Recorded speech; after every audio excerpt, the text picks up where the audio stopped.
Hello friends, welcome to Keerthi's kitchen. ఈరోజు మరొక మంచి ఈజీ లంచ్ బాక్స్ రెసిపీతో మీ ముందుకు వచ్చేసాను. ఇది ఫుల్లీ బ్యాలెన్స్డ్ డైట్ అని కూడా చెప్పవచ్చు. అదే బీన్స్ మరియు కొబ్బరి కారం అన్నం అండి. ఇందులో అన్ని నట్స్ తర్వాత మనకి వెజిటేబుల్ కూడా ఉంది.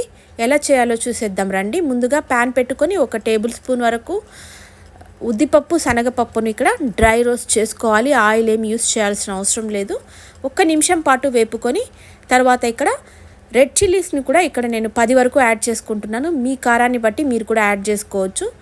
తర్వాత వెల్లుల్లిపాయలని కూడా ఒక 4 వరకు నేను కట్ చేసి యాడ్ చేసుకుంటున్నాను. తొందరగా ఫ్రై అవుతుంది. తర్వాత ఇక్కడ నేను జీలకర్రని కూడా 1 టీ స్పూన్ అయితే సరిపోతుంది. వాటిని కూడా యాడ్ చేసుకొని ఒక 2 నిమిషాలు సువాసన వచ్చే వరకు వేపుకోవాలి. ఇక్కడ ఎండిపోయిన కొబ్బరి తురుము అంటే డెసికేటెడ్ కోకోనట్ అని మార్కెట్లో దొరుకుతుంది. యాడ్ చేసుకొని 1 నిమిషంలో ఇది రంగు మారిపోతుంది చాలా ఫాస్ట్గా. చూడండి, ఈ స్టేజ్లో స్టవ్ ఆఫ్ చేసుకొని మనం పక్కన పెట్టుకోవాలి. తర్వాత ఒక ప్యాన్ పెట్టుకొని ఆయిల్ వేసుకొని 3 టేబుల్ స్పూన్ వరకు ఆవాలు, ఉద్దిపప్పు శనగపప్పు తాలింపు దినుసులను వేసుకొని వీటిని బాగా ఫ్రై చేసుకోవాలి. ఇప్పుడు ఎండుమిరపకాయలని కూడా గిల్లి వేసుకుంటున్నాను. ఒక 2 వేసుకొని వీటిని ఫ్రై చేసుకొని ఒక పెద్ద మీడియం సైజ్ ఆనియన్ను సన్నగా కట్ చేసుకొని వాటిని కూడా యాడ్ చేసుకొని బీన్స్ను ఇక్కడ యాడ్ చేసుకుంటున్నాను. 1 కప్పు వరకు అంటే 1/2 కేజీ బీన్స్ తీసుకున్నాను. సో బాగా ఫ్రై చేసుకొని ఈ స్టేజ్లో మనం బీన్స్కి సరిపడా సాల్ట్ అంటే కొంచెం తక్కువే యాడ్ చేసుకోండి, ఎందుకంటే కొబ్బరి కారంలో కూడా సాల్ట్ యాడ్ చేసుకుంటాం కాబట్టి.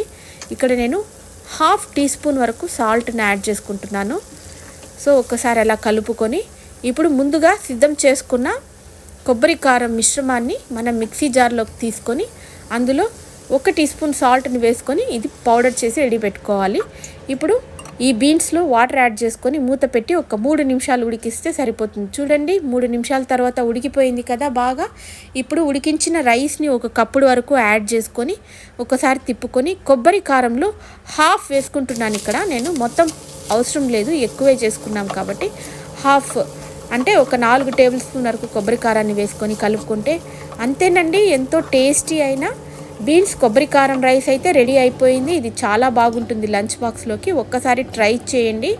మీకు కనుక ఈ రెసిపీ నచ్చినట్లయితే నా ఛానల్ని సబ్స్క్రైబ్ చేసుకోండి, లైక్ చేయండి, షేర్ చేయండి మరియు కమెంట్ చేయండి. చాలా బాగుంటుంది, ట్రై చేయండి. Thank you for watching.